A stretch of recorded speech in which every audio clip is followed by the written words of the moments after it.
12వ అధ్యాయము 7-8 వాక్యాలు చదువుకున్నాం.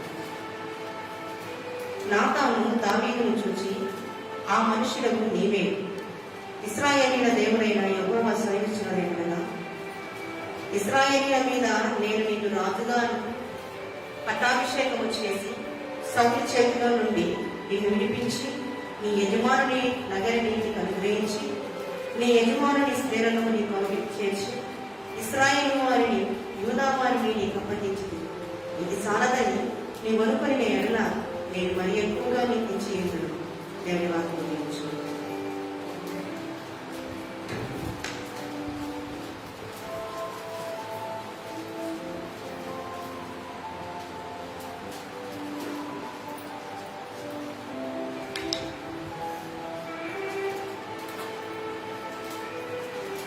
దేవుడు నామానికి మహిమ కలుగును గాక.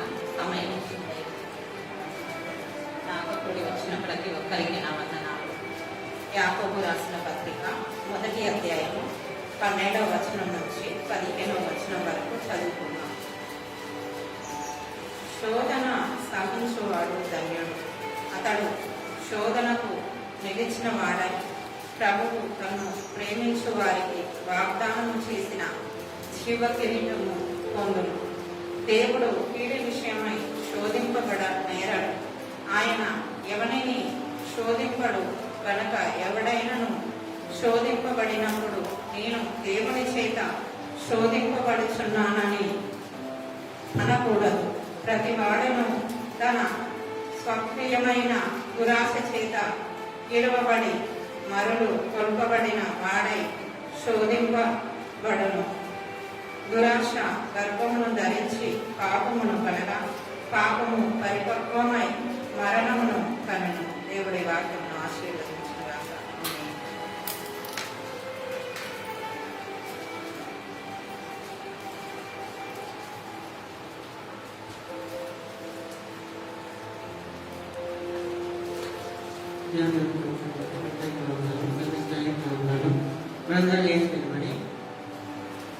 సువార్త భాగం నుంచి మత్తయి సువార్త 27వ అధ్యాయం 3వ వచనం నుంచి 5వ వచనం చదువు. అప్పుడు ఆయన అప్పగించిన యూదా ఆయనకు శిక్ష విధింపబడగా చూసి పశ్చాత్తాపడి ఆ 30 నాణ్యములు ప్రధాన యాజకుల యుద్ధకును పెద్దల యుద్ధకును మరలా తెచ్చి, నేను నిరపరాధ రక్తమును అప్పగించి పాపం చేసిందని చెప్పాడు. వారు దానితో మాకేమి, నీవేమి చూసుకున్నామని నీవే చూసుకున్నామని చెప్పగా అతడు ఆ వెండి నాణములు దేవాలయంలో పాడవేసి పోయి విడిపెట్టుకున్నాడు. దేవుని వాక్యం నీతో గడిపే ప్రతి క్షణము ఆనంద బాష్పాలు ఆగవయ్యా. నీతో గడిపే ప్రతి క్షణము ఆనంద బాష్పాలు ఆగవయ్యా.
గణపరచిన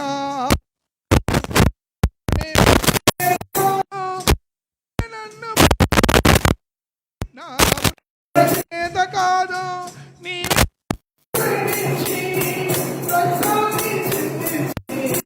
నన్ను రక్షించావు, రక్తాన్ని చిందించి నన్ను రక్షించావు. యేసయ్యా యేసయ్యా నా యేసయ్యా, యేసయ్యా యేసయ్యా నా యేసయ్యా, యేసయ్యా యేసయ్యా నా యేసయ్యా, యేసయ్యా యేసయ్యా నా యేసయ్యా. నీతో గడిపే ప్రతిక్షణము ఆనంద బాష్పాలు ఆగవయ్యా. నీతో గడిపే ప్రతిక్షణము ఆనంద బాష్పాలు ఆగవయ్యా. కృపతాలంచక మేలు యోచించ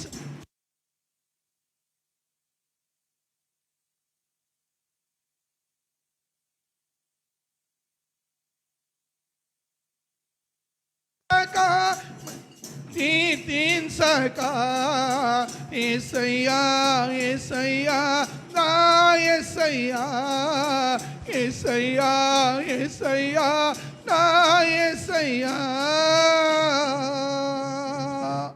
దేవుని గణనామానికి మహిమ కలుగునుగాక. హల్లెలూయా. ప్రభువునందు ప్రియ దేవుని బిడ్డలారా, యాకోబు పత్రికలోంచి కొన్ని విషయాలు దేవుని వాక్యాన్ని ప్రార్థన పూర్వకంగా ఈరోజు నేర్చుకుందాం. దయచేసి క్రొత్త నిబంధన గ్రంథంలోంచి యాకోబు రాసిన పత్రిక 1వ అధ్యాయంలో ఉంచి చదవబడిన లేఖనము, పరిశుద్ధ లేఖనంలోంచి ఈరోజు దేవుని వాక్యంలో నేర్చుకుందాం. గడిచిన 3 వారములు యెహెజ్కేలు రాసిన గ్రంథము 44వ అధ్యాయము 30వ వచనము ద్వారా పరిశుద్ధాత్మదేవుడు అనేక విషయాలను మనకి తెలియజేసి ఉండగా మరొక నూతన విషయాన్ని ఈరోజు మనం నేర్చుకుంటూ ముందుకు కొనసాగుదాం. చూడు దయచేసి 1వ అధ్యాయము యాకోబు రాసిన పత్రిక 15వ వాక్యము ఈరోజు మన మూల వాక్యమై ఉన్నది. 1:15వ వాక్యము.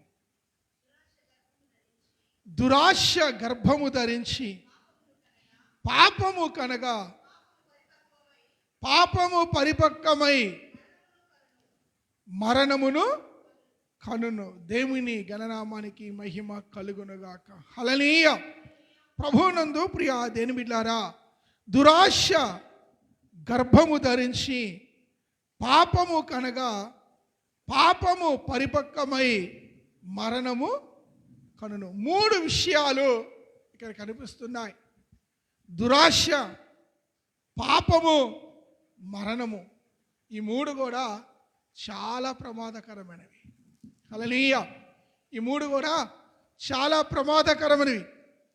ఆశకు మించినది ఏమంటారు? దురాశ. సామెత ఒకటి ఉంది, దురాశ దుఃఖానికి చేట అంట. ఎంత దురాశ పడతామో అంత దుఃఖము గురి కావాల్సి వచ్చిందని మనం చాలాసార్లు పుస్తకాలలో చదివి ఉన్నాం. కథలు కూడా చిన్నప్పుడు చాలా చదివి ఉన్నాం. దురాశకు పోవద్దు. గమనించండి, పరిశుద్ధ గ్రంథము ఆత్మీయ జీవితంలో కూడా ఈరోజు పరిశుద్ధాత్మ దేవుడు జ్ఞాపకం చేస్తున్న మాట, దురాశ దుఃఖానికి చేయటం. ఆశకి మించినదే దురాశ. కీర్తనల గ్రంథము 107వ కీర్తన 9వ వాక్యంలో చక్కటి మాట ఉంటుంది.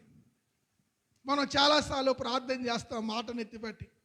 107:9 ఏముంది అక్కడ? ఏలయనగా ఆశగల ప్రాణమును ఆయన తృప్తిపరచి ఉన్నాడు. ఆకలి కొనిన వాడి ప్రాణమును మేలుతో నింపి ఉన్నారు. ప్రభువునందు ప్రియ దేవుని బిడ్డలారా, దేవుడిచ్చే ప్రతిదీ శ్రేష్టమైన ఇస్తాడంట.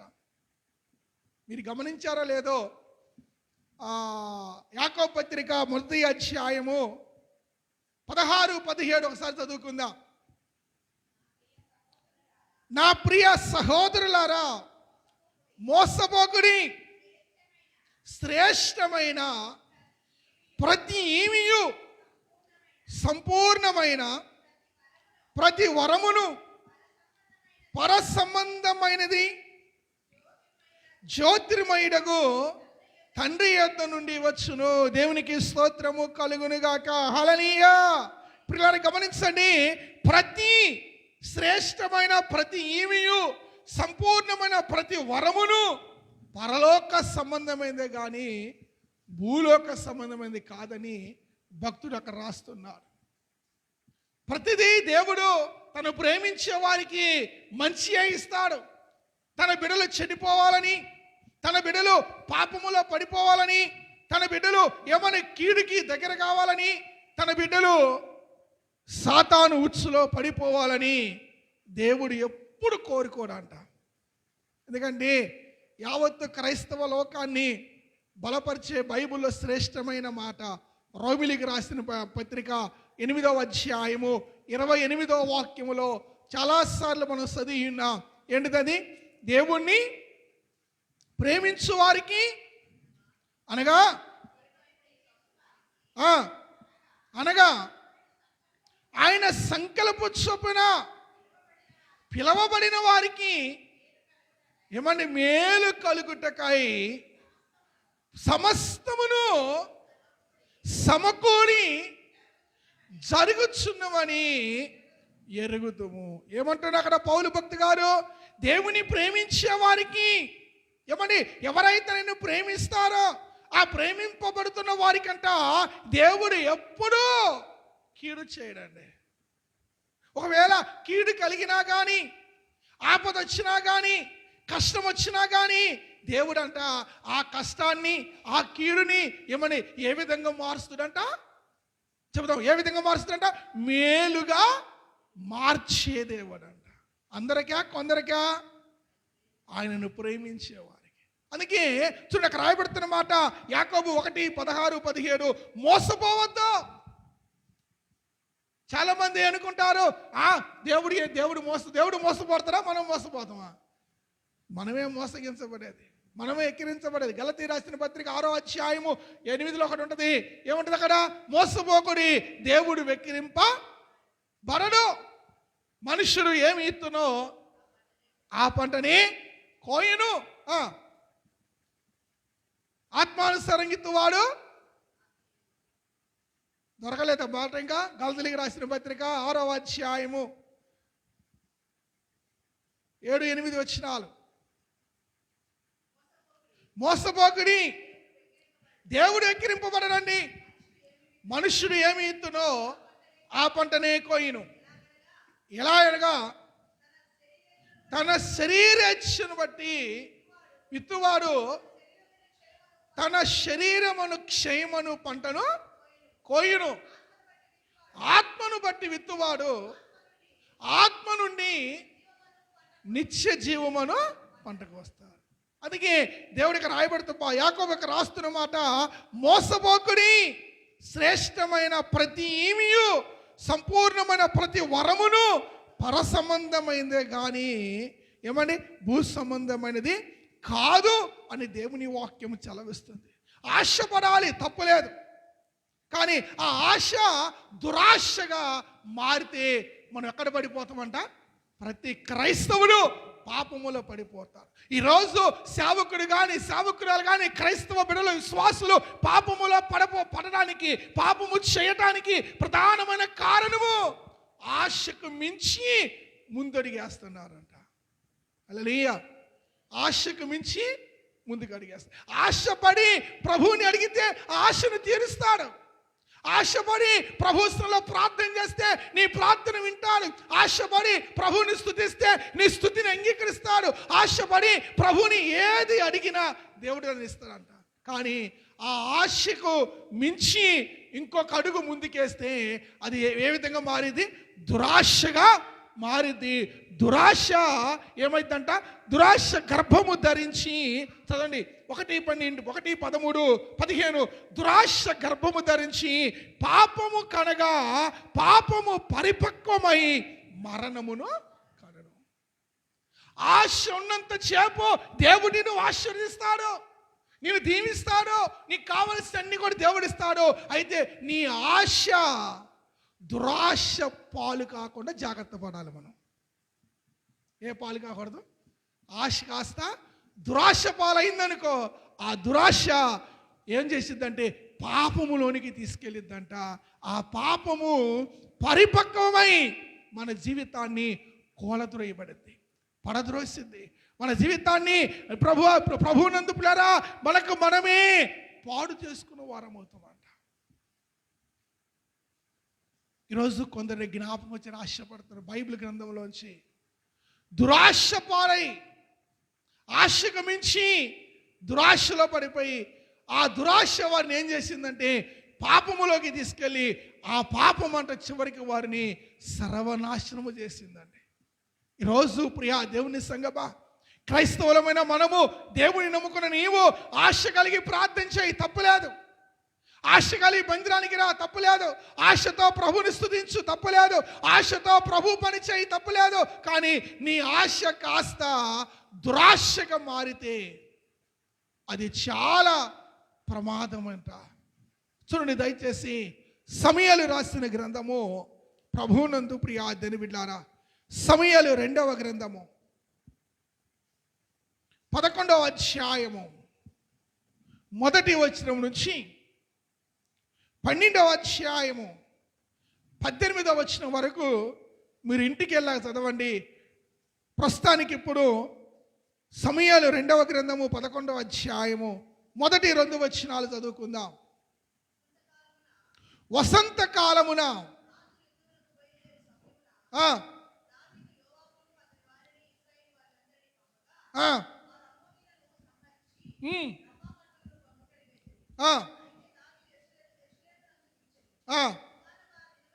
ఒకానొక దినమున ప్రొద్దుగుంకు వేళ దావీదు పడక మీద నుండి లేచి రాజనగరి మిద్దె మీద నడుచుచు పైనుండి చూచుచుండగా స్నానము చేయు ఒక స్త్రీని కనబడేను. దేవునికి స్తోత్రము కలుగునుగాక. హల్లెలూయా.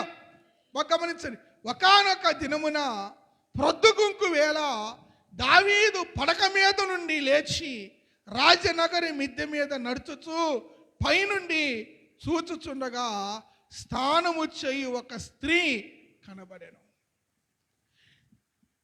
దావీదు జీవితంలో ప్రధానమైన కారణం పాపములో పడటానికి ఈ సందర్భం మనం ఇక్కడ చూస్తున్నాం.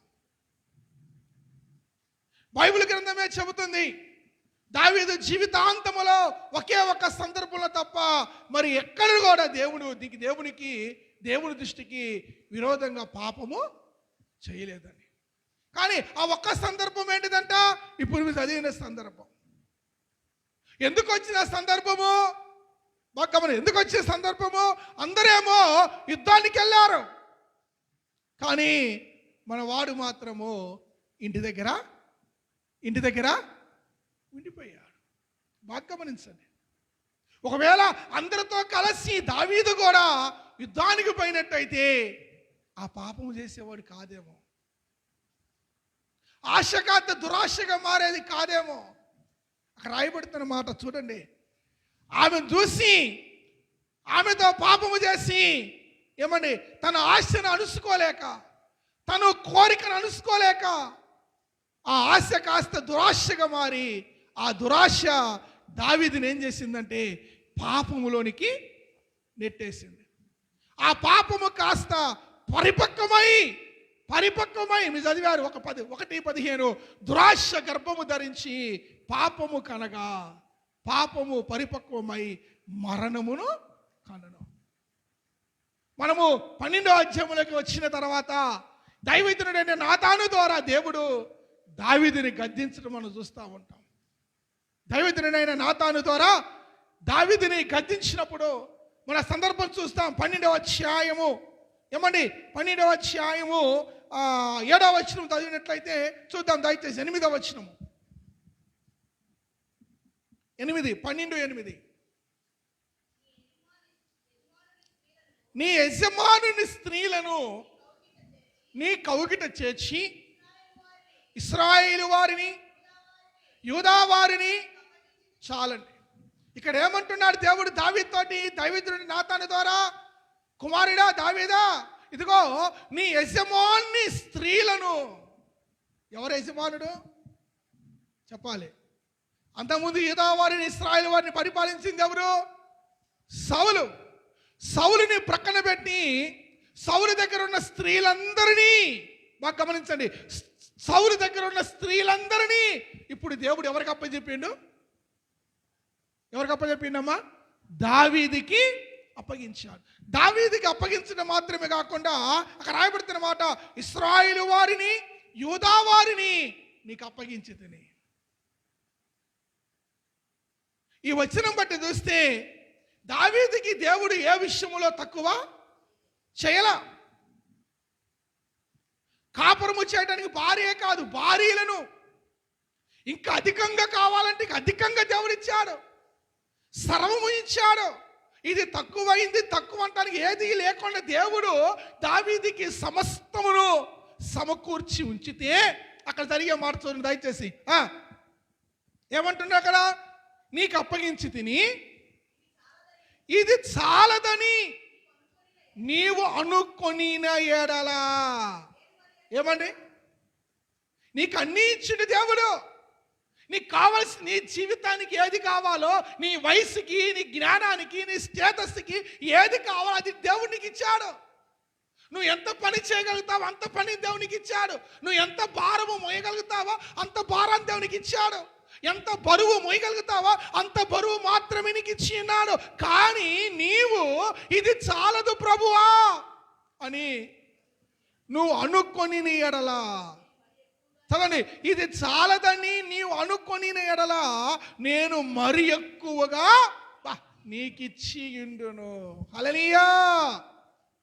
ప్రభుని స్తుతిద్దామా? హల్లెలూయా. ఏమండి? నీకు ఇచ్చి ఉండును. నువ్వు అడగాలి నన్ను, అయ్యా ప్రభువా నాకు ఇది చాలదయ్యా. ఏమండి? ఇది నాకు చాలదు, నాకు సరిపోవట్లేదు, ఈ ఉద్యోగం సరిపోట్లా, ఈ వ్యాపారం సరిపోట్లా, ఈ రాబడి సరిపోట్లా, ఈ సంపాదన సరిపోట్లా, ఇగో పిల్లలు ఎక్కువైపోయారయ్యా, పిల్లలు పెద్దవాళ్ళు అయ్యారయ్యా, ఖర్చులు పెరిగినాయి అయ్యా, అనారోగ్యాలు వస్తున్నాయి ప్రభువా, నేను చేసే చిన్న పని అయ్యా, నాకు వచ్చే చిన్న రాబడయ్యా, నాకు సహాయం చేయి, నాకు ఇవ్వు అని దేవుడిని నువ్వు అడిగితే తప్పకుండా ఆయనకి ఇచ్చేవాడంట. కానీ దేవుని బిడ్డలారా, ఈరోజు అనేకులు ఇది చాలదు అని అనుకుంటే దేవుణ్ణి అడిగితే దేవుడు ఇచ్చేవాడు. కానీ వీళ్ళు ఏం చేస్తున్నారంట? వీరికి ఈరే ఆశకు మించి దురాశలో పడిపోయి ప్రభువునందు ప్రియా దేవుని బిడ్డలారా, అల్పమైన వాటి కోసము శ్రేష్టమైన ఆశీర్వాదాలను పోగొట్టుకుంటున్నారు. హల్లెలూయా, హల్లెలూయా. ప్రభువునందు ప్రియమైన దేవుని బిడ్డలారా, నిత్య జీవాన్ని చేతులారా ఈరోజు పోగొట్టుకుంటున్నారు, నిత్య ఆశీర్వాదం చేతులారా పోగొట్టుకుంటున్నారు. ఏమండి? నీకేం తక్కువైందండి? నీకు స్త్రీలు తక్కువయ్యారా? అందము తక్కువైందా? జ్ఞానము తక్కువైందా? అధికారం తక్కువైందా? డబ్బు తక్కువైందా? నీకు ఆహారం తక్కువైందా? నీకేం తక్కువైందని ఒకవేళ నీకున్న వాటిల్లో ఏదైనా తక్కువైతే దేవుడు ఏమంటున్నాడు? నన్ను అడుగు. యేసు ప్రభువు చెబుతుండగా మత్తయి సువార్త 7వ అధ్యాయం 7వ వాక్యం ఏముందమ్మా? మత్తయి సువార్త 7:7 అడుగుని మీకు ఇవ్వబడును, వెతుకుడి మీకు దొరుకును, తట్టుడు. అరే బాబు, అడుగురా దేవుని. నువ్వు అడగకుండా పెట్టకుండా నీ సొంత నిర్ణయాలేంటి? నీ సొంత ప్రయత్నాలేంటి? ఒకవేళ నీ సొంత నిర్ణయాలతోటి, సొంత ప్రయత్నాలతోటి దేవుణ్ణి ప్రక్కన పెట్టి నువ్వు దురాశపరురాలైపోతే ఆ దురాశ దుఃఖానికి చేటు. ఆ దురాశ నిన్ను పాపములోకి నెట్టేసింది. ఆ పాపము వలన అనేకమైన మరణ బంధకాలు నిన్ను, నీ కుటుంబాన్ని వెంటాడుతూ ఉంటాయంట. హల్లెలూయా, హల్లెలూయా. ప్రభువునందు ప్రియా దేవుని బిడ్డలారా, చూడండి, ప్రభువు వారు స్పష్టంగా అంటున్నారు, అరే బాబు ఇది చాలదని నీవు అనుకొని నీ ఎడలా నేను మరి ఎక్కువగా నీకు ఇచ్చేస్తా. నువ్వు అంతే. దేవుడు ఏది అడిగినా 107:9 చదివారుగా, ఆశ గల ప్రాణాన్ని దేవుడు తృప్తిపరుస్తాడు. నీకేది కావాలో అడుగు. పిల్లల విషయంలోనా, వారి ఆరోగ్యమా, వారికి స్వస్థత, వారి ఉద్యోగమా, వారి యొక్క చదువా, వ్యాపారం అభివృద్ధి, ఉద్యోగం, ఇంకా ఉన్నతమైన ఉద్యోగమా, పంటలో మంచి దిగుబడా, నీకు ఏది కావాలి? నువ్వు ఆయన సన్నిధిలో నువ్వు అడిగినప్పుడు, ఆయన సన్నిధికి వచ్చి ఆయన పాదములు పట్టుకొని ఆయన పాదము ఎదుట ఆయన మోకరించి ఆయన సముఖములో నువ్వు అడిగినప్పుడు, దేవుని సంగమా, నా ప్రియ దేవుని బిడ్డారా, నువ్వు దేవుని సన్నిధికి వచ్చి నువ్వు దేవుని సన్నిధిలో ప్రభువా నాకు ఇది కావాలయ్యా అని నువ్వు అడిగినప్పుడు అంట, నేను నీకు ఇచ్చియుందును అంటున్నాడు దేవుడు. హల్లెలూయా, హల్లెలూయా. నేను నీకు ఇచ్చియుందును. అట్లా కాకుండా నీ సొంత తలంపు, అయ్యో ఇది నాకు సరిపోవట్లేదే, ఇది నాకు సరిపోవట్లేదే, ఈ వ్యాపారం సరిపోవట్లా, ఈ ఉద్యోగం సరిపోవట్లా, ఈ పని సరిపోవట్లా, నేను ఇంకా అని నిన్ను సృష్టించిన దేవుని ప్రక్కన పెట్టి, నీకు ఆయుషిస్తున్న దేవుని ప్రక్కన పెట్టి, నీకు జీవం వస్తున్న దేవుని ప్రక్కన పెట్టి, కంటికి రెప్పలా నిన్ను కాచి కాపాడుతున్న దేవుణ్ణి ప్రక్కన పెట్టి, ఆ దేవుణ్ణి అడగకుండా నీ సొంత నిర్ణయాలతోటి, నీ సొంత తెలివితేటలతోటి, నీ సొంత ప్రయత్నాలు నువ్వు చేస్తే దేవుడు ఊరుకుంటాడా? అదే దురాశ అంటున్నాడు దేవుడు. శ్రేష్టమైన దాన్ని విడిచిపెట్టి అడిగితే ఇచ్చేవాడు మన దేవుడు. ఇవ్వడా? అడిగితే ఇచ్చేవాడు. అడిగితే ఇచ్చేవాడిని ప్రక్కన పెట్టి ఈ దావీదు ఏం చేసిండు? ఎదురుగా ఉన్న ఒక చిన్న మేక పిల్లని సంబోధిస్తున్నాడు దైవజనుడు నాతాను. ఒక పేదవాడు పెంచుకుంటున్నా అల్లారు ముద్దగా సొంత కూతురు లెక్క కన్న బిడ్డలా పెంచుకుంటున్నా ఒక మేక పిల్లని మీద మనోడు ఏం చేసిండు? కన్నేసాడు. అరే బుద్ధి తక్కువడా, నీకేం తక్కువైంది? ఒక నాకు తక్కువైంది, నాకు ఇది లేదు అంటే పరమ తండ్రి నీకున్నాడు. ఐశ్వర్యవంతుడై ఉన్నాడు, అన్ని సమకూర్చువాడై ఉన్నాడు. Praise the Lord. Hallelujah, hallelujah. చాలా మంది పాట పాడతారుగా, ఏమని చెప్పాలి? ఏమని? నిన్ను మాత్రమే నీ నమ్యానయ్యా, నీవు మాత్రమే నా ధైర్యం యేసయ్యా, నిన్ను మాత్రమే నీ నమ్యానయ్యా, నీవు మాత్రమే నా ధైర్యం యేసయ్యా, నీ బాహుబలమే నడిపించును, నా స్థితులన్నిటినీ సరిచేయును, నీ బాహుబలమే నడిపించును, నా స్థితులన్నీ సరిచేయును. కృప చూపువాడవయ్యా నీ పిల్లలకు, కృప చూపువాడవయ్యా. దేవునికి స్తోత్రం. హల్లెలూయా. ఏమండి? నీ స్థితులన్నిటినీ, నీ పరిస్థితులన్నిటినీ సరిచేసేవాడు, నీ స్థితులను సరిచేసేవాడు, నీకున్న అనారోగ్యాన్ని బాగు చేసేవాడండి. అలాంటి జ్యోతిర్మయుడకు యేసయ్యను ప్రక్కన పెట్టి ఈ దావీదు దేవుని అడగకుండా అయ్యా నాకున్న భార్యలు సరిపోవట్లేదయ్యా, నాకున్న స్త్రీలు సరిపోవట్లేదయ్యా, నాకున్న ఆస్తి సరిపోవట్లేదయ్యా, నాకున్న సంపద సరిపోవట్లేదయ్యా, నాకు వస్తున్న రాబడి సరిపోవట్లేదయ్యా, నాకు ఈ ప్రభు అని అడిగితే ఆయన అంటున్నాడు, అరే పిచ్చాడా, నువ్వు అడిగి ఇది నాకు చాలదు. చదువుతారా మాట ఒకసారి మళ్ళా 8వ వచనం చివరి లైను, ఇది చాలదని నువ్వు అనుకొని ఎడలా నేను మరి ఎక్కువగా ఇచ్చి ఇంటిని. ఏమండి?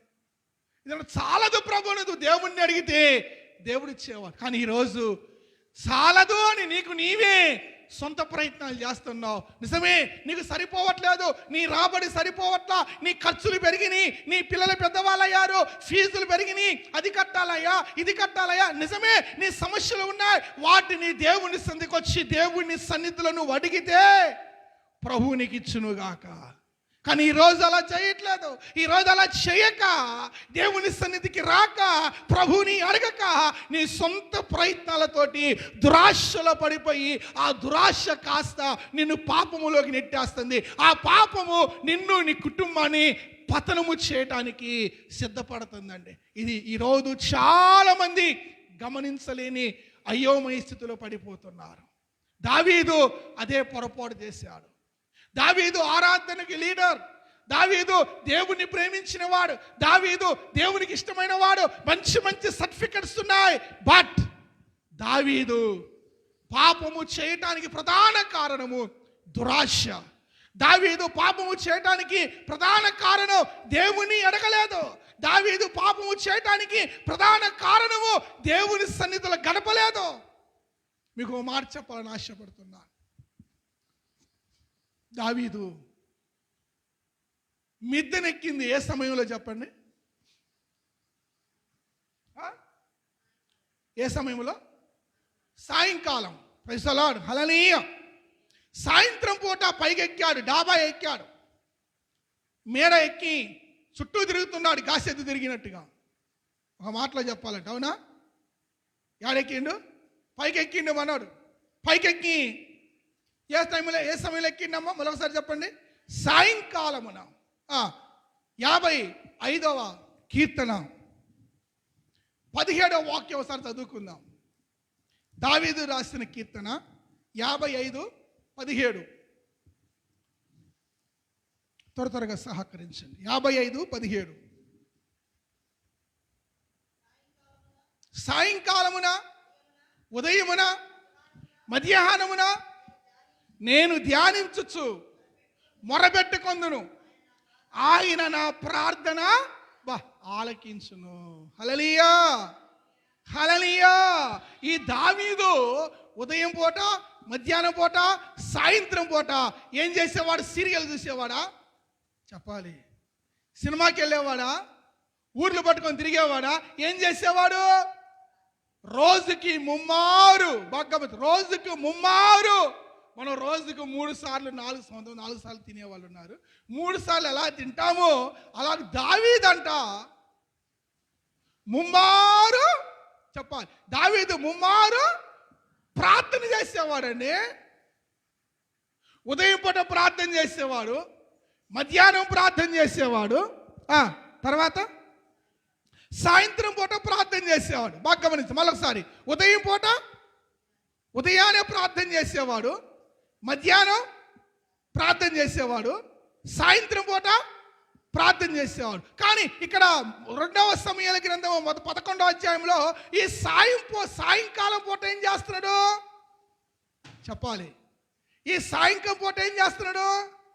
మిద్దెకి చూడరాని కార్యాన్ని చూశాడు. ఈ సాయంత్రం పూట మనోడు ఏం చేయాలి అమ్మా? చెప్పమ్మా. ప్రార్థన చేసేవారు. చూడండి, బాగా గమనించండి. ఉదయము, మధ్యాహ్నము, సాయంత్రం ప్రార్థన చేసే ఒక విశ్వాసి, ఉదయము, మధ్యాహ్నము, సాయంత్రము ప్రార్థన చేసే ఒక సేవకుడు, ఆ సాయంత్రం పూట కానీ, ఆ మధ్యాహ్నం పూట కానీ, ఆ ఉదయం పూట కానీ నీ పనేంటిది? ప్రార్థన.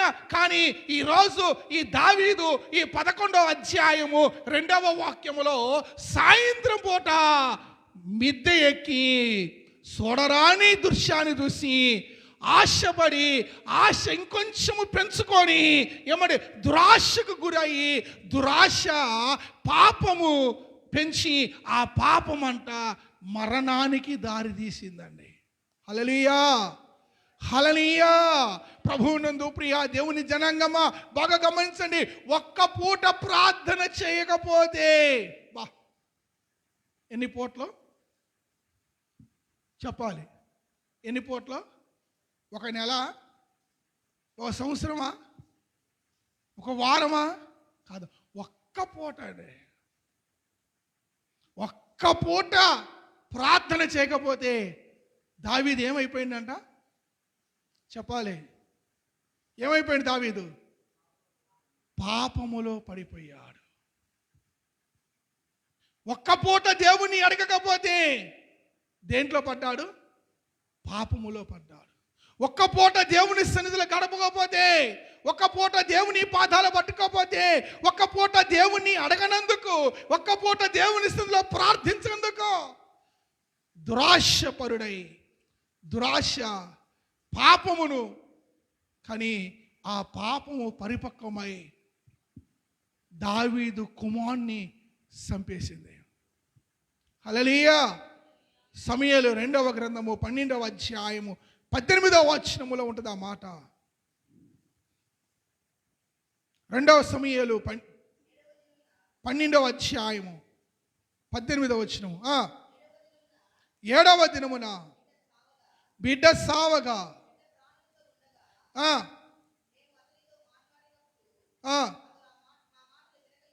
దేవునికి స్తోత్రము కలుగునుగాక. 7వ దినమున బిడ్డ బ్రతికినా చచ్చిపోయాడు. వారమంతా ఏ బిడ్డ కోసం ఏడ్చాడో 7వ రోజు ఆ బిడ్డ చచ్చిపోయాడు. ఇప్పుడు చెప్పండి, యాకోబు పత్రిక 1వ అధ్యాయము 15వ వాక్యము. దురాశ గర్భము ధరించింది.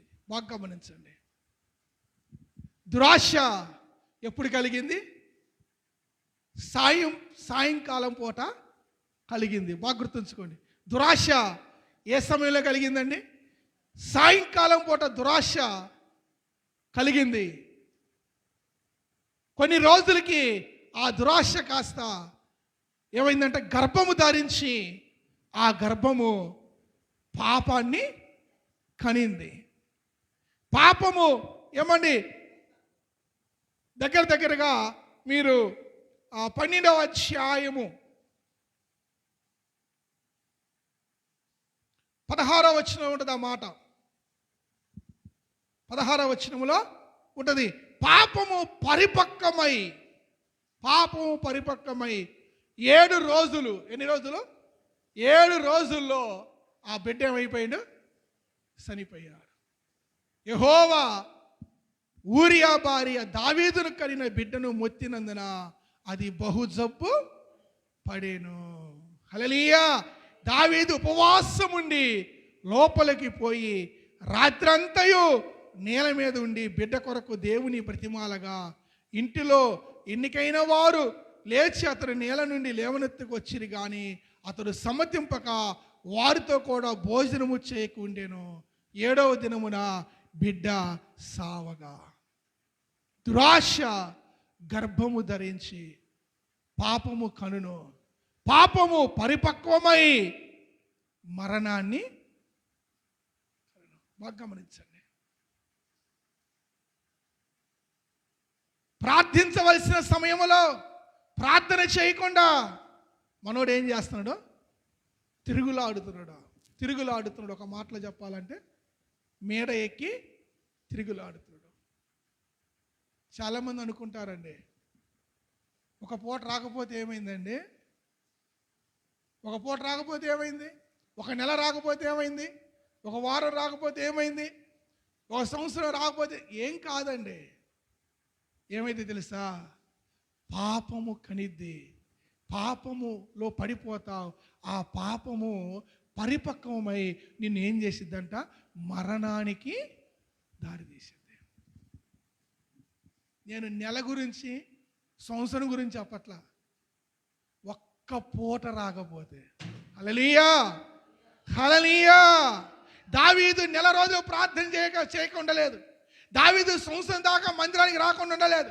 దావీదు ఒక ప్రభు బల్లేగా అని అనుకోలేదు. బాగా గమనించండి, చెప్పుకుంటూ చాలా విషయాలు వస్తాయి. కానీ ఇక్కడ ఒకే ఒక్క పూట ఉదయము, మధ్యాహ్నము, సాయంత్రము ప్రార్థన చేసే దావీదు ఒకానొక దినాన, ఒకే ఒక రోజు, ఒకే ఒక పూట బైబిల్ స్పష్టంగా చెబుతుంది.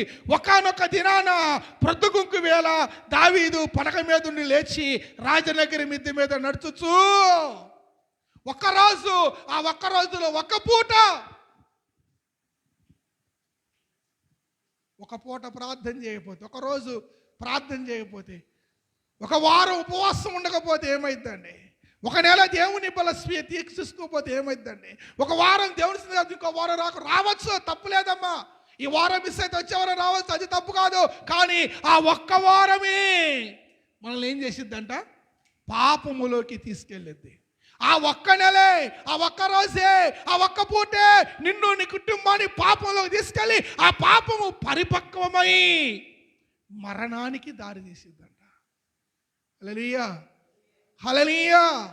ఏమండి, వినటానికి చదవటానికి చిన్న మాట, కానీ దాంట్లో చాలా అంతరార్థం. దురాశ గర్భము ధరించి పాపము కనును, పాపము పరిపక్వమై, చదవండి, పాపం పరిపక్వమై యాకోబు 1:15 మరణమును కనును. దేవునికి స్తోత్రం, హల్లెలూయా. ఎందరైతే రోజు మరణ బంధకాలు, ఏమండి ప్రభువునందు ప్రియ జనబిడ్డారా, మరణ బంధకాలు, మరణ సందర్భాలు, అనారోగ్య సమస్యలు వెంటాడుతున్నాయో ఇవన్నీ మరణం. నేను ఇంకో మాట చెప్పడానికి ఆశపడుతున్నాను. ఇందాక మీరు చదివారు చూడండి, 55వ కీర్తన 17వ వాక్యములో ఇంకో వాక్యం ఉంది కింద. 55 కీర్తన 55 18వ వచనం, 17వ వచనం ఏముంది? ఉదయమున, మధ్యాహ్న, సాయంత్రమున ముమ్మారున దేవునికి ప్రార్థన చేసి ఉన్నాను. దినముకు 3 పూట్ల ప్రార్థన చేస్తే దేవుడు నా ప్రార్థన విన్నాడు. అయితే దాని కింద ఏమంటున్నాడు? నా శత్రువులు అనేకులై ఉన్నారు, అయినను అవి నా మీదికి రాకుండానట్లు సమాధానము కలగజేసి ఆయన నా ప్రాణమును. ఈరోజు మన శత్రువులు ఎవరు చెప్పండి? ఎవరు మన శత్రువులు చెప్పంటారా? మన శత్రువులు నడుము నొప్పి కావచ్చు, మోకాల నొప్పి కావచ్చు, అప్పు భారం కావచ్చు, రుణ బంధకాలు కావచ్చు, ఏమండి పిల్లలు సరైన చదువు లేకపోవటం కావచ్చు, సరైన ఉద్యోగం లేకపోవచ్చు, సరైన మార్కులు రాకపోవచ్చు, సరైన ఆరోగ్యం లేకపోవచ్చు, సరైన స్వస్థత రాకపోవచ్చు, సరైన సమాధానం లేకపోవచ్చు, నెమ్మది లేకపోవటం, సంతోషం లేకపోవటం, సంతృప్తి లేకపోవటం, ఇవన్నీ ఏంటి అంట? నేటి క్రైస్తవ బిడ్డల శత్రువులంట. హల్లెలూయా. అవునంటారా కాదంటారా? చెప్పాలి. అవునంటారా కాదంటారా? ఈ శత్రువులు ఇవన్నీ నీ మీదకి రాకుండా ఉండాలంటే నువ్వేం చేయాలి? ఖచ్చితంగా ప్రభుని అడగాలి, ప్రార్థన. అదొక్కటే మూలం. నువ్వు ఎక్కడికి పో, దేశాలు తిరిగిరా, కావలసింది ఒకటే, ప్రార్థన, ప్రార్థన, ప్రార్థన. అక్కడ కొంతమంది భక్తుల ప్రార్థనలు ఇస్తుంటుంది. ఆ గోడకి చూడండి, లామినేషన్కి వెళ్ళేటప్పుడు ఆ ఒక భక్తుడు అంటాడు, అయ్యా నీ విజయానికి కారణం ఏంటిదంటే 3 కారణాలు చెబుతాడు ఆయన. నీ విజయానికి, నీ సక్సెస్కి కారణం ఏంటిదంటే 3 కారణాలు చెబుతారు. 1 ప్రార్థన, 2 ప్రార్థన, 3 ప్రార్థన. గమనించారా? 1 ప్రార్థన, 2 ప్రార్థన, 3 ప్రార్థనే. అంటే ప్రార్థనతోటే తన జీవితం ప్రారంభించబడింది. దావీదు ఒక్క పూట ప్రార్థన చేయకపోతే, ఒక పూట దేవుని మందిరానికి రాకపోతే, ఒక పూట దేవుని సన్నిధికి రాకపోతే, ప్రియా దేవుని బిడ్డ, దావీదు పాపములో పడిపోయాడు. ఆ పాపము పరిపక్వమై కుమారుణ్ణి బలి కొన్నదే. ఈరోజు క్రైస్తవ బిడ్డలైన మనము ఈరోజు ఏదైతే నీకు సరిపోదంటున్నావో అడుగు దేవుణ్ణి. ఆయన ఏమంటున్నాడు? సమూయేలు 2వ గ్రంథము 12వ అధ్యాయం, సమూయేలు 2వ గ్రంథము 12వ అధ్యాయము 8వ వాక్యము. నీ యజమాని స్త్రీలను నీ కౌగిట చేర్చి ఇశ్రాయేలు వారిని, యూదా వారిని నీకు అప్పగించి తిని. అయ్యా నాకు ఇది సరిపోదయ్యా, అడుగు, తప్పలేదు. ఇది నాకు సరిపోదయ్యా, నువ్వు నాకు మంచి పంట ఇచ్చావు, ఈ పంట నాకు సరిపోట్లా. మంచి ఉద్యోగం ఇచ్చావు, ఉద్యోగం సరిపోట్లా. మంచి వ్యాపారం ఇచ్చావు, వ్యాపారం సరిపోట్లా. మంచి రాబడి ఇచ్చావు, రాబడి సరిపోట్లా. మంచి కూలి ఇచ్చావు, ఈ కూలి సరిపోవట్లేదయ్యా. ఈ కష్టాజితం సరిపోట్లా, ఈ దిగుబడి నాకు సరిపోట్లా. అడుగు. నీకు నిజంగా సరిపోకపోతే దేవుడు ఎవరికి ఏది ఇవ్వాలో ఆయనకి తెలుసు. అయినప్పటికీ నీకు సరిపోకపోతే నువ్వేం చేయాలి చెప్పాలందరూ? నువ్వేం చేయాలి? నీకు సరిపోకపోతే నువ్వు దేవుని సన్నిధికి వచ్చి నువ్వు అడగాలి. ఎందుకంటే మత్తయి సువార్త 7:7, అడుగుడి మీకు ఇవ్వబడును, వెతుకుడి మీకు దొరుకును, తట్టుడి మీకు తీయబడును. నువ్వు అడుగు. ఆయన ఏమంటున్నాడు? అరే పిచ్చోడా, వారు దావీదా, ఇది నాకు చాలదని నువ్వు అనుకుని నీ ఎడలా నేను మరి ఎక్కువగా నీకిచ్చి ఎందును. అడిగితే ఇచ్చేవాడని మన దేవుడు. అడగక ముందే అవసరాలు తీర్చిన ఆత్మీయుడా,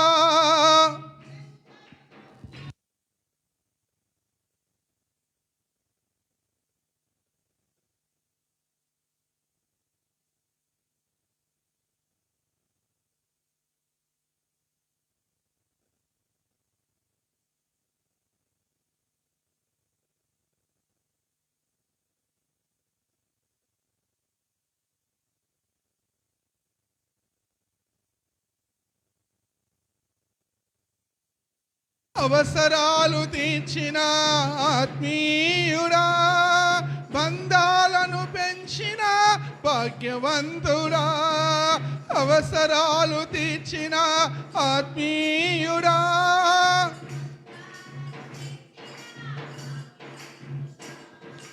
పదే పదే నేను పాడుకో నీ సాటగా మరి మరి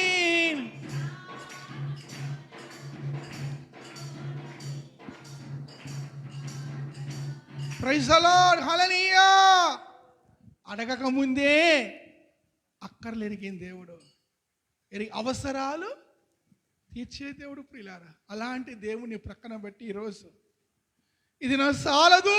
నిజంగా నీ జీవితంలో ఏదైతే సరిపోక బాధపడుతున్నావో, ఆహారం సరిపోవట్లేదా, వస్త్రాలు సరిపోవట్లేదా, నీకొచ్చే రాబడి సరిపోవట్లేదా, నీకొచ్చే దిగుబడి సరిపోవట్లేదా, నీకొచ్చే జీతం సరిపోవట్లేదా, నీకొచ్చే కూలి సరిపోవట్లేదా, నీకొచ్చే మార్కులు సరిపోవట్లేదా, ఏదైతే నీకు సరిపోవట్లేదో, ఏదైతే నాకు చాలదు అని నీ జీవితంలో అనుకుంటున్నావో, అది నువ్వు దేవుని మందిరానికి వెళ్ళే ఆయన పాదాలు పట్టుకొని, తండ్రి నా జీవితంలో ఇది సరిపోవట్లేదు ప్రభువా, తండ్రి నాకు ఇది సరిపోవట్లేదయ్యా, నువ్వు ఆయన పాదములు పట్టుకొని ఆయన సన్నిధానంలో నువ్వు అడిగినప్పుడు, అడిగే దానిగా నీ ఉంటే దేవుడు నీకు కావలసన్నిటిని సమృద్ధిగా నీకు ఇచ్చునుగాక.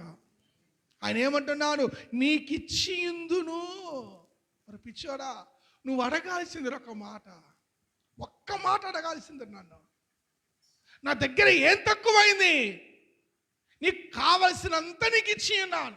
నువ్వు ఎంత మొయ్యగలుగుతావో అంతనే ఇచ్చి ఉన్నాను, ఎంత భరించగలుగుతావో అంతే ఇచ్చి ఉన్నాను. ఇది చాలదనుకుంటే నేను ఇచ్చినవని కాదా? దురాశకు గురయ్యి, దురాశ పాలయ్యి, పాపాన్ని గర్భంగా ధరించి పాపానికని పాపములో పడిపోయి, ఆ పాపము ద్వారా వచ్చిన కుమారుని దావీదు పోగొట్టుకున్నాడండి. అంటే ఒక్క మాటలో చెప్పాలంటే, మహాజ్ఞాని సొలొమోను అన్నయ్యను దావీదు ఏం చేసిండు? పోగొట్టుకున్నాడు. అర్థమైంది ఆ మాట మీకు? సొలొమోను అన్నయ్యని ఏం చేసిండు? ఎలా చనిపోయిండు? దావీదు పాపం వల్ల మహాజ్ఞాని సొలొమోను అన్నయ్య చనిపోయిండు. తండ్రి పట్ట దురాశ, తండ్రి చేసిన పాపము కుమారుని బలి కొన్నదే. ఈరోజు ఒక యజమానుడిగా, ఒక యజమానురాలిగా, ఓ తల్లిగా, ఓ తండ్రిగా నీ కుటుంబంలో ఏది సరిపోవట్లేదో, నిజంగా నీకు సరిపోకపోతే నువ్వు మందిరానికి రా, నువ్వు దేవుని సంధికి రా. దావీదు 3 పూట్ల ప్రార్థన చేసేవాడు.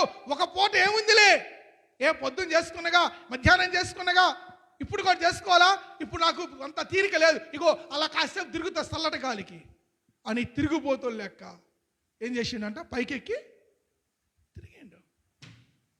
ఎప్పుడైతే పైకెక్కాడో దేవుని సన్నిధికి వెళ్ళవలసిన వాడు మిద్దెక్కాడు. బాగా గమనించండి, దేవుని సన్నిధిలో గడపవలసిన వాడు మిద్దెక్కాడు. ఎక్కటమే పాపము, చూడరాని దృశ్యం చూసి దురాశలో పడిపోయి, దురాశ పాపానికి గురి చేసింది, పాపము మరణాన్ని కొని తెచ్చిందంట. ఆశపడు, తప్పులేదు. ఆయన సన్నిధికి వచ్చి, అయ్యా నాకు ఇది ఆశ ఉందయ్యా, తీర్చు ప్రభువా. ప్రభుని అడుగు, 107:9 వాగ్దానం, అది మంచి వాగ్దానం. 107 కీర్తన 9 వచనం. ఆశ గల ప్రాణాన్ని తృప్తిపరిచే దేవుడు నీ దేవుడు. ఆకలి నిన్న ప్రాణాన్ని మేలుతో నింపేవాడు నీ దేవుడు, మన దేవుడు. అలాంటి దేవుని ప్రక్కన పెట్టి నీ స్వార్థముగా, నీ సొంత బుద్ధి, నీ ప్రయత్నము, అసలు మన ప్రయత్నాలు పనికిమాలి అని గుర్తుపెట్టుకో. మనుషుని ప్రయత్నమే పనికిమాలి. ఆయన అంటున్న మాట అదే, సామెతలు 3:5 అనుకుంటా. నీ స్వబుద్ధిని ఆధారం చేసుకొనక యెహోవా యందు నమ్మిక ఉంచుము. సామెతలు 3:5. నీ స్వబుద్ధిని ఆధారం చేసుకొనక యెహోవా యందు నమ్మిక ఉంచుము. అప్పుడు ఆయన, అంతేనా?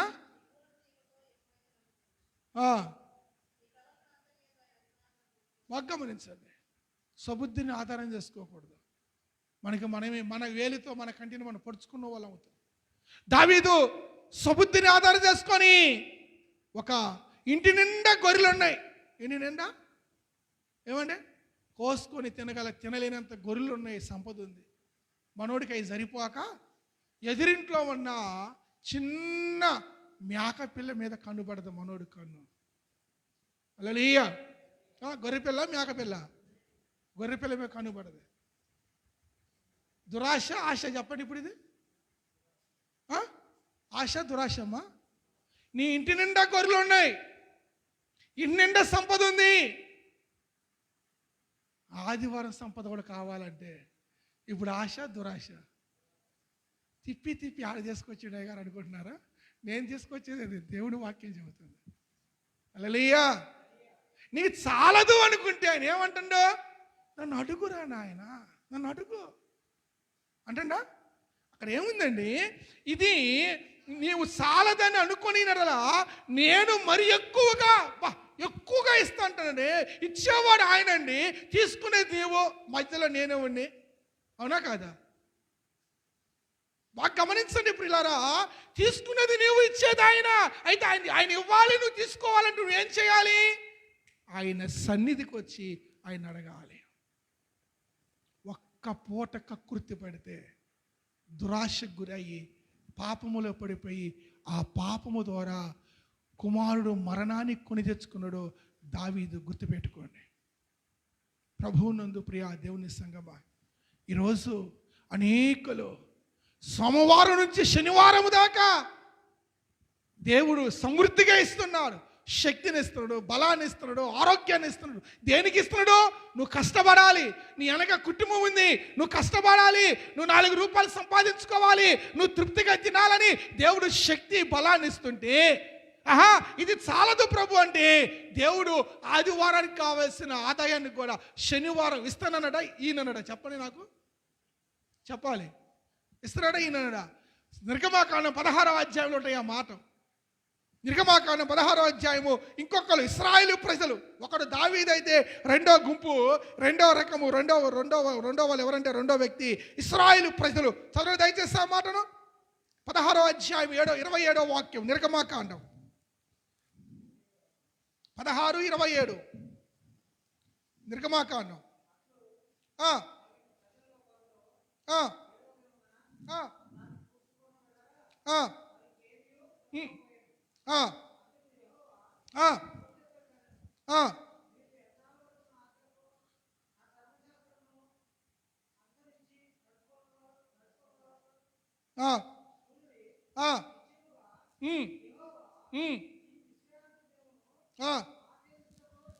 దేవునికి స్తోత్రము కలుగునుగాక.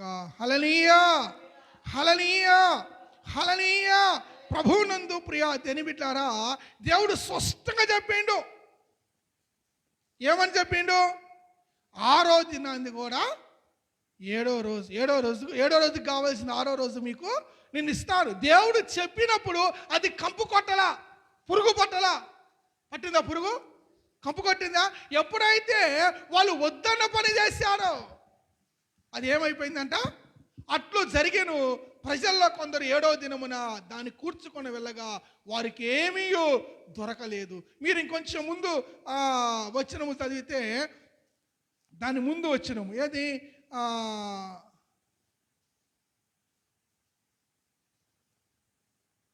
చూడండి దయచేసి 20వ వచనము.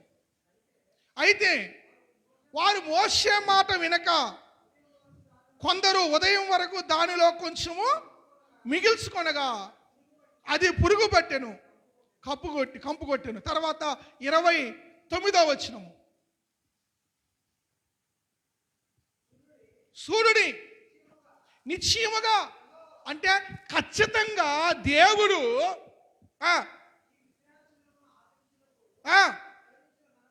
సెలవిచ్చిన గనుక 6వ దినమున 2 దినముల ఆహారమును. ఇప్పుడు చెప్పింది ఎవరండి? 7వ దినం మందిరంగా రమ్మని, దేవుడి సంధికి రమ్మని చెప్పింది ఎవరు? సంఘ పెద్ద, అయ్యగారా, దేవుడు? ఎవరు చెప్పారు? చెప్పినోడికి తెలియదా 7వ రోజు కూలి నీకు ఇవ్వాలని? 7వ రోజు సంపద నీకు ఇవ్వాలని దేవుడికి తెలియదా? గమనించండి. ఇప్పుడు నాకు సాలదు అనుకుంటే దావీదుకి 1 కాదు 100 గొర్రెలు ఇచ్చేవాడు, ఇంకో 100 ఇచ్చేవాడు. మరి ఎక్కువగా అంటే నువ్వు ఊహించినంతగా. కానీ మనోడు అడగలేదు. ఇక్కడ ఇశ్రాయేలు ప్రజలు కూడా స్పష్టంగా దేవుడు చెప్పిండు, అరే బాబు 7వ రోజు కూలి కూడా ఆ రోజు నీకు ఇస్తా. ఎప్పుడు ఇస్తారు చెప్పండి? 7వ రోజు మందిరంలో గడిపినప్పుడు. 7వ రోజు మందిరంలో గడపకుంటే ఈ ముందున్న 6 రోజుల సంపద చెప్పాలి. కంపు కొట్టిద్ది, పురుగు పట్టిద్ది. మీరు టెస్ట్ చేసుకోండి, అవసరమైతే టెస్ట్ చేసుకోండి. ప్రభువునందు ప్రియా దేని బిడ్డలారా, ఈరోజు కంపు కొట్టటము లేకపోతే పురుగు పట్టడం అంటే తెలియకుండానే 6 రోజుల సంపాదన మనకి దక్కకుండా పోవటం అర్థం. హల్లెలూయా. అది హాస్పిటల్ పాలు కావటము లేకపోతే ఇంకో రకంగా నష్టపోవటమో జరుగుతుంది. దానిని కంపు కొట్టడం లేకపోతే పురుగు పట్టడం దాన్ని మనకి సాదృశ్యంగా చూపిస్తుంది. ఒకటి, దావీదు దేవుని అడగక పాపములో పడిపోయి పాపం ద్వారా కన్న కుమారుని చంపుకున్నాడు. బాగా గుర్తుపెట్టుకోండి. ఎవరు కన్న కుమారుడు కొడుకు చంపింది? సొలొమోను అన్నయ్యని చంపింది. ఎవరు చెప్పండి ఒక మాటలో? ఎవరమ్మా? నాకేం చూస్తారు నేనే చంపినట్టుగా? దేవుడు చంపింది. దేవుడు చంపిండా? సొలొమోను అన్నయ్యని చంపింది ఎవరు? దావీదండి.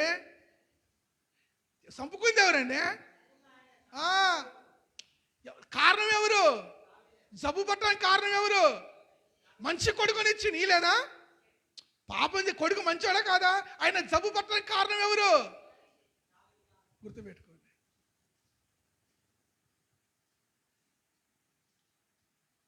దావీదు పాపము చేయకపోతే కుమారుడు, దావీదు దురాశ గురి కాకపోతే పాపములో పడేవాడు కాదు.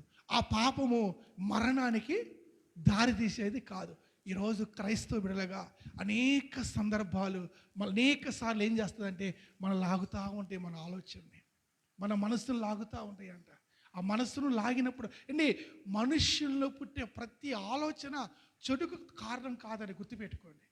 మనుషునికి వచ్చే ప్రతి ఆలోచన చెడుకి కారణం కాదు. అయితే ఆ ఆలోచనను ఇక్కడ భద్రంగా ఉంచుకుంటే కనుక అదేం చేసిద్ది?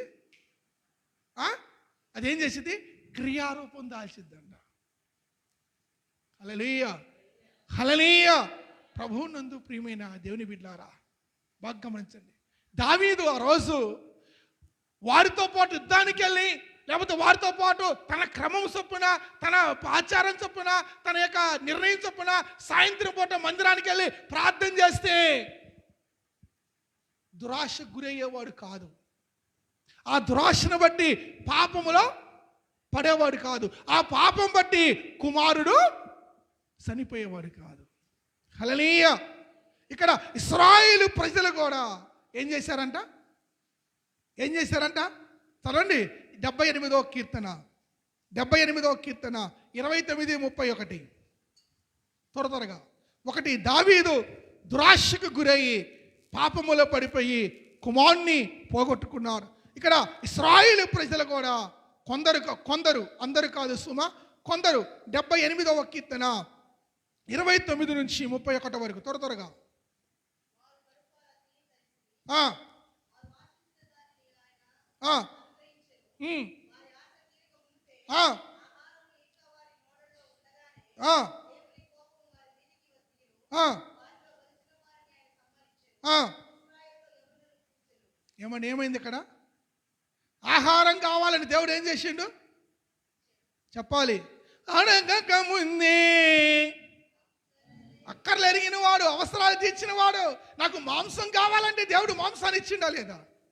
ఇచ్చిండా లేదా? నీళ్ళు కావాలి, నీళ్ళు ఇచ్చిండా లేదా? చెప్పాలండి, ఇచ్చిండా లేదా? కానీ మనోళ్ళు ఒక పక్క తింటూనే ఉన్నారు, ఒక పక్క తింటూనే ఉన్నారు. ఫస్ట్ అది అరగాల వద్దా? అది అరగక ముందే మళ్ళీ ఏం చేశారు? దేవునికి దృష్టికి పాపము చేసి ఆయన కోపానికి గురయ్యారంట. చూసారా అక్కడ ఏం రాయబడిందో? వారు కడుపారు తిని తనిసిరి వారు ఆశించిన దాన్ని ఆయన అనుగ్రహించాను. అడిగింది దేవుడు ఇస్తారా లేదా? అడిగింది దేవుడు ఇచ్చాడు. అయితే వారి ఆశ తీరక మునిపే ఆహారం ఇంకా వారి నోళ్ళల్లో ఉండగానే దేవుని కోపం వారి మీద దిగెను. వారిలో బలిసిన వారిని ఆయన సంహరించను. ఇశ్రాయేలులో యవన బిడ్డలు కూలబడిపోయారు. ఎంతమంది, వందల వేల మంది పోగొట్టుకున్నారు ఆ రోజు ఇశ్రాయేలు ప్రజలు. కారణము దురాశ. నీకు నిజంగా సరిపోకపోతే ఆయన సన్నిధికి రా, ఆయన పాదాలు పట్టుకో, అడుగు. ఆయన ఇచ్చేవాడు. ఆయన ఇచ్చేవాడండి. ఆయన అంటున్నాడు, నువ్వు అడిగితే నేను మరి ఎక్కువగా ఇస్తా అంటున్నాడు. దావీదు అడగకుండా ప్రార్థించవలసిన వాడు ఒక్క పూట కానీ నిర్లక్ష్యం చేసిండు. ఈరోజు మనం అనేక మార్లు ఒక్క వారమేగా, ఒక్క ఉపవాస ప్రార్థనేగా, ఒక్క నైట్ ప్రేయరేగా, ఒక్క స్తుతి కూడికేగా, ఒక్క రోజేగా, ఒక్క పూటేగా, ఒక్క రోజేగా చేయకపోతే ఏమైంది? ఏం కాదు. కాకపోతే ఆ ఒక్క పూట, ఒక్క రోజు, ఒక్క వారమే నిన్ను నీ కుటుంబాన్ని పాపములోకి తీసుకెళ్ళి ఆ పాపము నిన్నేం చేసిద్దంట? మరణములోనికి పడేసింది. దావీదు చేసిన ఆ చిన్న ఒక్క రోజు అడగనందుకు, ఒక్క రోజు కాదు, ఒక్క పూట, ఒకానొక దినాన సాయంత్రం పూట ప్రార్థన చేయనందుకు మనోడు మీదెక్కిండు. ప్రార్థన చేసుకుంటుంటే పాపములు బాగుంటుంది. ప్రార్థన చేసేవాడు పాపము చేయడు, పాపము చేసేవాడు ప్రార్థన చేయడు. ఎందుకంటే ఆ పాపము వాడిని ప్రార్థన చేయనీదు, ఆ పాపము వాడిని మోకాలు వంగనీదు, ఆ పాపము ప్రార్థన చేయకుండా, స్తుతించకుండా దేవునికి దూరం చేస్తూ ఉంటుందంట. ఏం కాదులే కాసేపు ఆగు, ఒకరోజు ఆగు, ఈ వారం ఆగు, ఈ నెల ఆగు, ఏం కాదులే. ఏమండి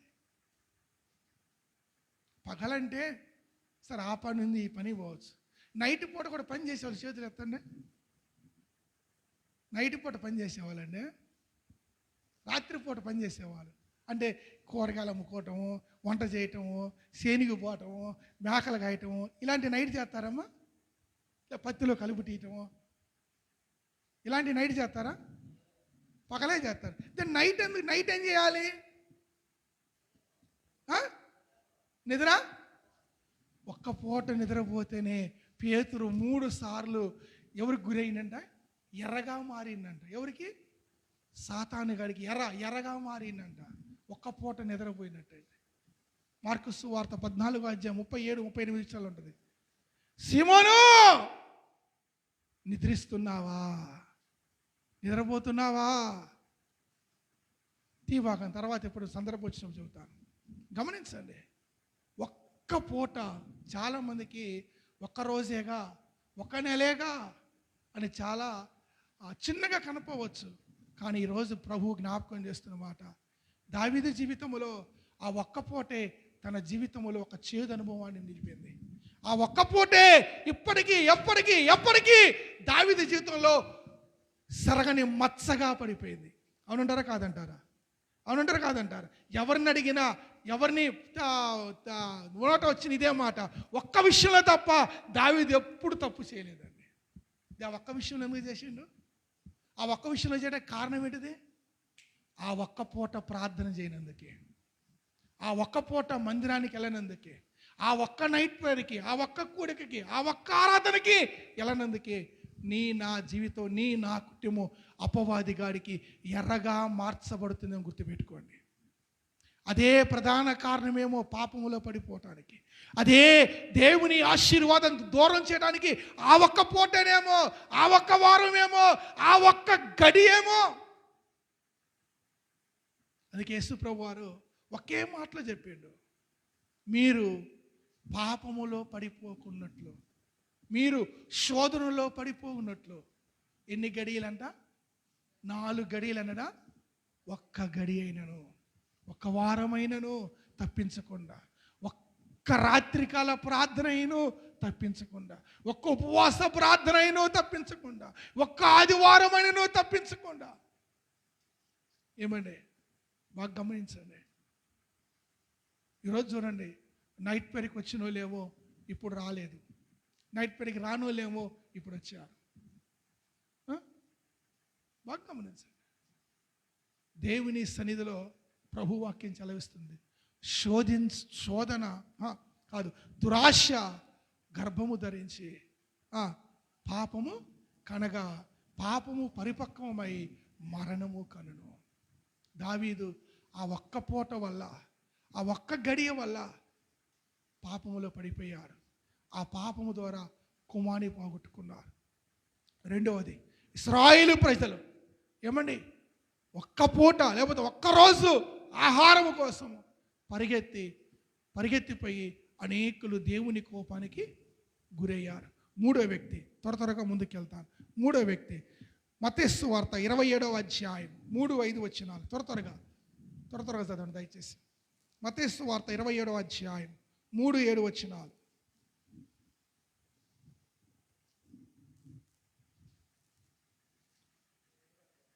27వ అధ్యాయం 3-5 వచనాలు. అందరిది ఇలా బైబిల్. అప్పుడు ఆయనను అప్పగించిన యూదా ఆయనకు శిక్ష విధింపబడగా చూసి పశ్చాత్తాపడి ఆ 30 వెండి నాణాలు ప్రధాన యాజకుని యొద్దకు, పెద్దల యొద్దకు మరలా తెచ్చి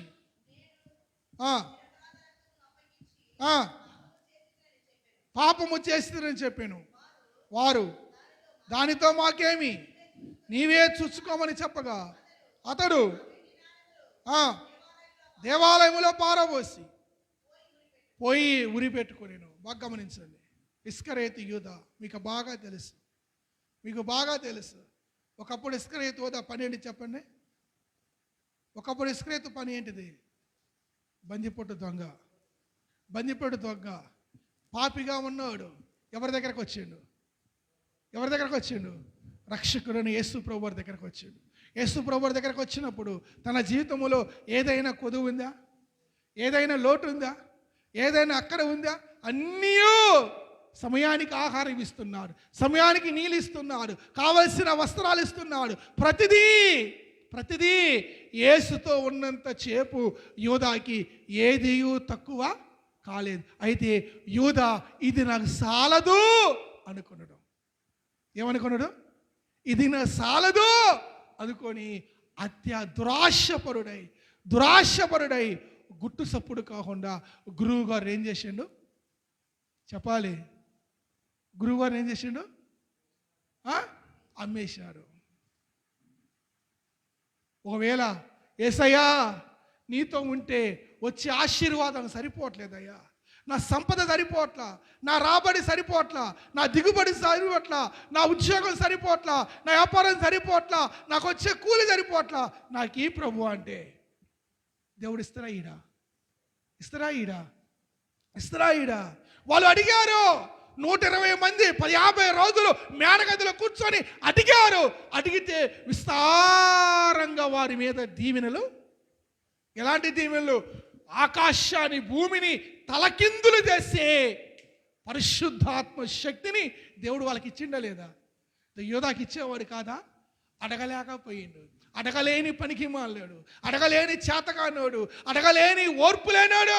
ఒక మాటలో చెప్పాలంటే సోమరపోతాడని చెప్పవచ్చు. ఎవరు అడగలేని వాళ్ళు? సోమరిపోతులైతే అడగలేరు, సోమరిపోతులైతే ప్రార్థన చేయలేరు, సోమరిపోతులైతే దేవుని స్థితిలో గడపలేరు. అడగలేకపోతే బలహీనుడు.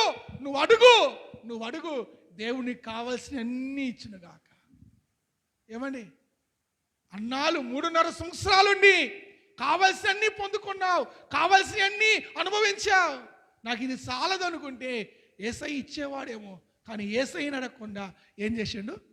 పక్కదోవ పట్టాడు. హల్లెలూయా. ప్రక్కదోవ పట్టాడు, తప్పుడు మార్గం ఎంచుకున్నాడు. చివరికి ఆ పాపం ఏమైపోయింది?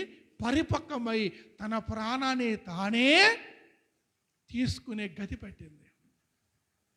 ఇశ్రాయేలు చెప్పిన మాట వినక దురాశతోటి బయటికి పోయి సంపాదించాలనుకున్నారు, కానీ ఏమీ దొరకలేదు.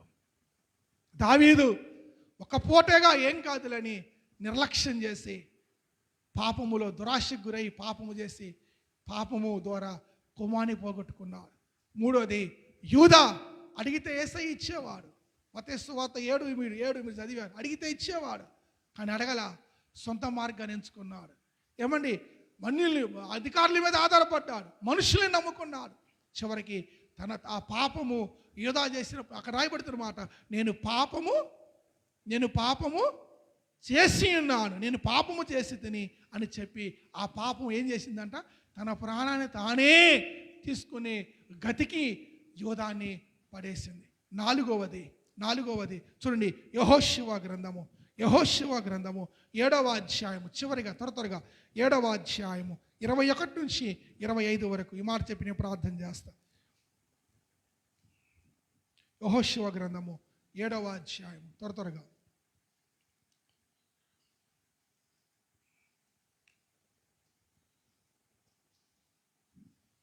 21 నుంచి. దొరకలా?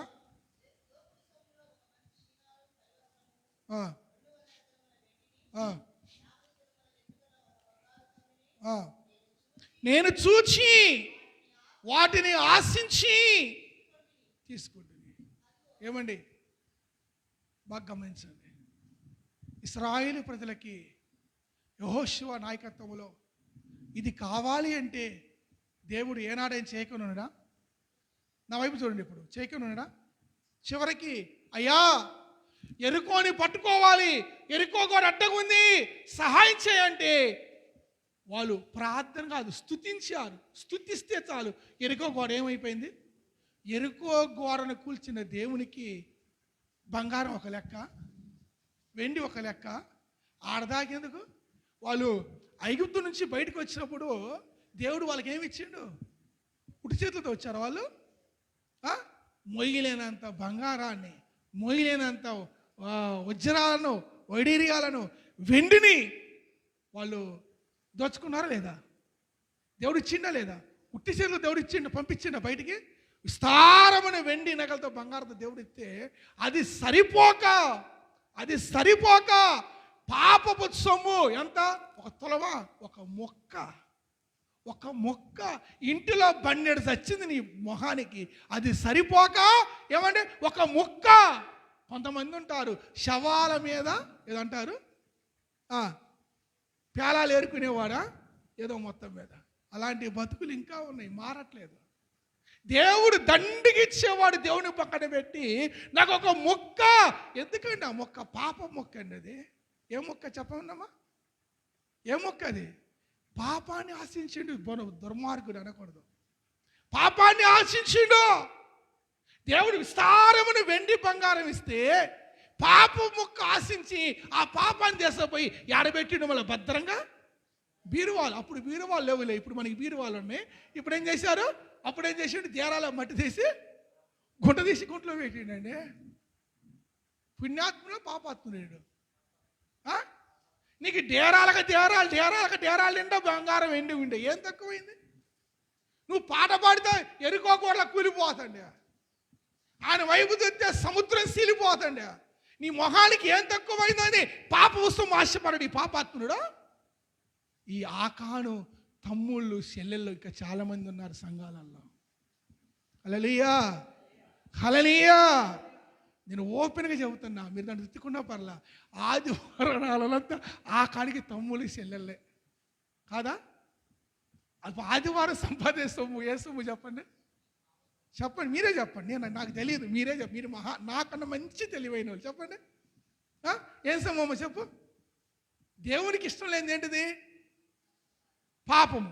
దేవునికి ఇష్టం లేనిది పాపము. ఇప్పుడు ఇశ్రాయేలు ప్రజలు కొందరు, అందరు కాదు, అందరంటే ఇప్పుడు మీరు కొందరు అంటే మీరు మంచి, మీలో కొందరు ఏం చేశారు? కొంతమంది ఎక్కడికి వెళ్ళారు చెప్పండి? ఎక్కడికి వెళ్ళారు? మీకు తెలియదా? తెలుసు. కొందరు ఎక్కడికి వెళ్ళారు? సంపాదనకి వెళ్ళారు. ఇంకెక్కడికి వెళ్ళవచ్చు. కానీ ఎక్కడికి వెళ్ళాలి? నువ్వు దేవుని సన్నిధిలో గడపాలి. దేవుని సన్నిధిలో గడపాలి. ఆకాను పాపాన్ని ఆశించిండు, మంచిని ఆశించాల. దేన్ని ఆశించిండంట? ఆశిస్తే చివరికి ఏమైందండి? చదువుకుంటాను, త్వరగా చదువుకుంటారండి. ఆ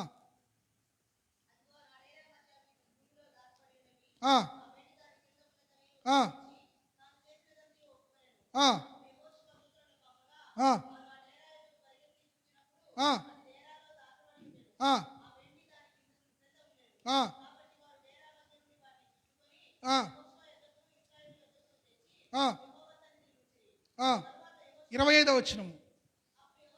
అప్పుడు యెహోషువ, నీవేళ మమ్మను బాధపరిచితివి, నేడు యెహోవా నిన్ను బాధపరచునగా ఇశ్రాయేలందరూ వారిని రాళ్లతో సావగొట్టిరి. ఏమండి? పిల్లల్ని, తండ్రిని, వారిని ఎవరిని వదిలిపెట్ల. పాపము జోలిగిపోతే ఏం కొని తెచ్చుకుంటాం అంటే ఇంటికి? చెప్పాలి అందరూ. పాపము జోలిగిపోతే ఏం కొని తెచ్చుకుంటాం? మరణాన్ని కొని తెచ్చుకుంటారు. గుర్తుపెట్టుకోండి. ఒక సహోదరి ఫోన్ చేసి మాట్లాడుతుంది. అమ్మా ఎక్కడున్నావమ్మా అంటే, ఇదిగో అయ్యా ఊరికి వచ్చా అంటుంది. ఎక్కడికి వచ్చిందంట? ఊరికి వచ్చా. నేను ఫోన్ పెట్టేలా ఇంకా పక్కన ఏమని తెలుసా? ఏందక్క సేలో ఉండి ఊరికి వచ్చినంటాం? ఏందక్క సేలో ఉండి ఎక్కడుందంటావా? సేలో ఉంది, పని దగ్గర పని చేస్తుంది, సేలో పంట పొలంలో ఉంది. కానీ ఏం చెబుతుంది నాతోటి? ఊరికి పోయా. నేను కొట్టారా? నేను సావ కొట్టారు ఎవరైనా? నిజం చెబితే పక్కనున్నామంటుంది. అసలు నిజంగా మనిషి అయితే అప్పుడే చచ్చిపోవాలి గడ్డి మందు తాగి. నన్ను అడిగితే పేడా పోయేది. అన్ని రాళ్ళ చేత ఏడిపించుకుంటున్నారు. ఏమన్నా నాకు ఏమవుతుంది? నేను ఫోన్ పెట్టాను, అట్లా లైన్లో ఉన్నా. ఏమంటుంది? అక్క ఏందక్క సేవలో ఉంది ఊరికి పోయారు అంటే అది అర్థమైంది. ఆమె దుస్తులు ఆల్మోస్ట్ సచ్చినట్టు ఒక మాటలో చెప్పాలంటే. క్రైస్తవుడు దేవుని బిడ్డ. ఏమండి? నిజంగా నువ్వు పనికి వెళ్ళు అయ్యా, పనికి వెళ్ళినా ఏంటి పై ఒక మాటతోటి దేవుడే నేను చూసుకున్నాడు కాక నేనేం చేస్తా? ప్రార్థన చేస్తా, వదిలేస్తా. అంతవరకే నా పని. వచ్చి కొడదా తెచ్చుకుని సేవలోకి వచ్చి జుట్టు పట్లు ఆగి దొంగమోహన్ సెట్టికి నాకు గుంతకు రాలేడుగా, గుంతకు రాలేస్తానా? చేయలేండి నా పని. ప్రార్థన చేయటం, ఆయన అయ్యా చూసుకో ప్రభు అంటాను. అంతవరకే నా డ్యూటీ. బాగా గమనించండి. దేవుని దృష్టికి మరుగైంది ఏదీ లేదండి. హల్లెలూయా, హల్లెలూయా. మరణము నీ జోలికి రాకూడదంటే పాపం జోలికి నువ్వు పోకూడదు. పాపములో నువ్వు పడకూడదంటే నీలో ఏం కలగకూడదు? దురాశ కలగకూడదు. బాగా గమనించండి. అప్పుడు ఆశ దేని మీద ఆశ కలగాలి? ఒక భక్తుడు దేని మీద ఆశ కలిగి ఉన్నాడు చెప్పి నేను ప్రార్థన చేస్తాను. కీర్తనల గ్రంథము 119వ కీర్తన, త్వరగా 119, 74వ వచనము. 74వ వచనము. 119, 74 త్వరగా. నీ వాక్యము మీద నేను ఆశ పెట్టుకొని ఉన్నాను, నీ యందు భయభక్తులు గలవారు నన్ను చూసి సంతోషింతురు. ఏమండి? నీ వాక్యము మీద దేని మీద ఆశ పెట్టుకున్నాడంటే ఈ భక్తుడు ఆకాను పాపపు కమ్మి మీద ఆశ పెట్టుకున్నాడు. ఇశ్రాయేలీయులు ఆదివారం వచ్చే సంపాది మీద ఆశ పెట్టుకున్నాడు. యూదా 30 వెండి నాణేల మీద ఆశ పెట్టుకున్నాడు. దావీదు ఆ స్త్రీ మీద ఆశ పెట్టుకున్నాడు. ఈరోజు నువ్వు దేని మీద ఆశ పెట్టుకున్నా? ఆశ పట్టడం తప్పులేదు. దురాశకు గురైతే దురాశ పాపాన్ని కంటిద్ది. దురాశ పాపములో పడేసిద్ది. ఆ పాపం నిన్ను మరణానికి గురి చేసిద్ది. ఈ భక్తుడు అంటున్న మాట, వాక్యం మీద ఆశ. ఎందుకు వాక్యం మీద ఆశ పెట్టుకోవాలి? 50వ వచనం. ఎందుకు వాక్యం మీద ఆశ పెట్టుకోవాలి? 50వ వచనం త్వరగా. నీ వాక్యము నన్ను పాపపు కమ్మి బ్రతికించదు, సావును కొని తెచ్చింది. ఆదివారపు సొమ్ము ఏమండి శాపాన్ని కొని తెచ్చింది. ఆ స్త్రీ పాపాన్ని కొని తెచ్చింది. ఆ వెన్ని నాణ్యాలు పాపాన్ని కొని తెచ్చింది. కానీ వాక్యం అంట బ్రతికించిద్దంట. వాక్యం అంట నెమ్మది ఇచ్చిద్దంట. ఇంకేం చేసిద్ది? 105వ కీర్తన, 105వ కీర్తన త్వరగా. 105 105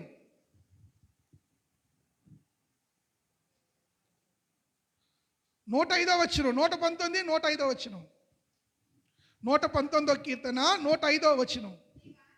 నీ వాక్యము నా పాదములకు దీపమైద్దంట. వాక్యం ఏం చేసిద్దంట? బ్రతికించిద్ది, నెమ్మదిచ్చిద్ది, పాదాలకు ఏమండి వెలుగును, మార్గాలు సరళం చేసిద్దంట. అంత మాత్రమే కాదు, ప్రభువునందు ప్రియా దేని బిడ్డలారా, భక్తుడు అంటున్న మాట 11వ వచనము, 119 11, 119లోనే ఉండండి. 11వ వచనం.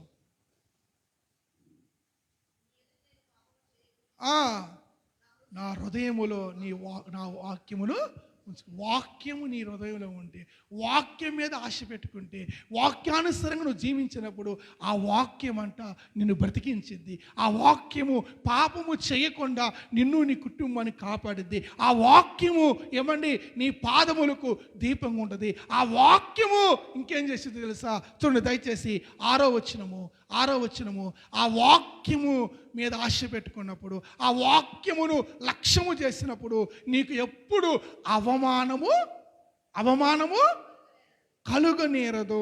100వ వచనము. ఆ వాక్యము నువ్వు లక్ష్యము చేసినప్పుడు, ఆ వాక్యము మీద ఆశ పెట్టుకున్నప్పుడు వృద్ధుల కంటే విశేష జ్ఞానవంతురాలు అవుతావు. వాక్యం మీద ఆశ పెట్టుకున్నావు. అంతేగాని పాపపు సొమ్ము మీద, స్త్రీ మీద, ఆదివారపు సంపాదన మీద, వెన్ని నాణ్యాల మీద, ఇంకా పాపపు కమ్మి మీద ఆశ పెట్టుకున్న వాళ్ళు ఏమైపోయారో మీరు జ్ఞాపకం చేసుకున్నా. ఉదయకాల వేళలో ప్రభువునందు దేవుని సంగమా, దురాశ గర్భము ధరించి పాపము కనును. ఆ పాపము పరిపక్వమై మరణాన్ని గురి చేసిద్దంట. ఈరోజు నేను దేవుని సన్నిధి